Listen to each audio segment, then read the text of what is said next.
কোটার জন্য হয়ে গেল দেশে সরকার পরিবর্তন, তারপর রয়ে গেল কোটা। বাংলাদেশ পুলিশ কনস্টেবলের রিসেন্ট যে সার্কুলারটি প্রকাশ হয়েছে, সেই সার্কুলারে কোটা পদ্ধতি রয়েছে।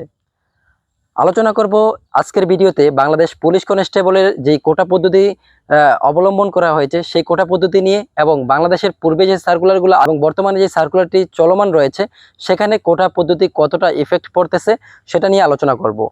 পুলিশ কনস্টেবলের এই সার্কুলারটিতে স্পষ্টভাবে উল্লেখ রয়েছে বীর মুক্তিযোদ্ধার পুত্র কন্যারা এখানে অগ্রাধিকার পাবে। এখানে কিন্তু উল্লেখ নেই যে এখানে মুক্তিযোদ্ধার যারা নাতিপুতি রয়েছে তাদের কিন্তু কোনো প্রকার অগ্রাধিকার দেওয়া হয়নি।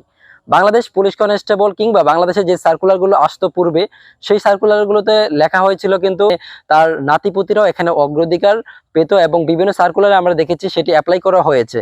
বাংলাদেশ পুলিশ কনস্টেবলের যে সার্কুলারটি এসেছে সেখানে কিন্তু এটাই পরিবর্তন করা হয়েছে।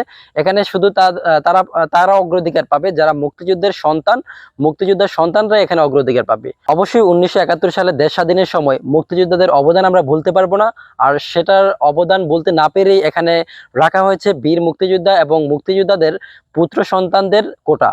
তবে রাখা হয়নি নাতিপুতিদের কোটা। এটা আসলে সঠিক ডিসিশন। দেশের বর্তমান যে পরিস্থিতি, সেই পরিস্থিতিতে এটা পরিবর্তন হওয়াই যোগ্য ছিল। বাংলাদেশ পুলিশ কনস্টেবলের এই সার্কুলারটি নিয়ে তোমরা কেউ বিভ্রান্তির সৃষ্টি করবে না, যেহেতু কোটা রয়েছে। কোটা থাকলেও এখানে শুধু মুক্তিযোদ্ধার ছেলে সন্তানরাই কোটা পাচ্ছে, তাদের নাতিপুতিরা কোনোভাবেই এখানে কোটা পাবে না এবং উল্লেখ্য নেই।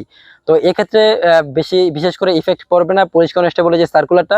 সেখানে কোনো প্রকার তাদের ছেলে সন্তানরা এখানে অ্যাপ্লিকেশন করতে পারবে না, কারণ 18 থেকে 20 বছর এখানে অ্যাপ্লিকেশন করার বয়স।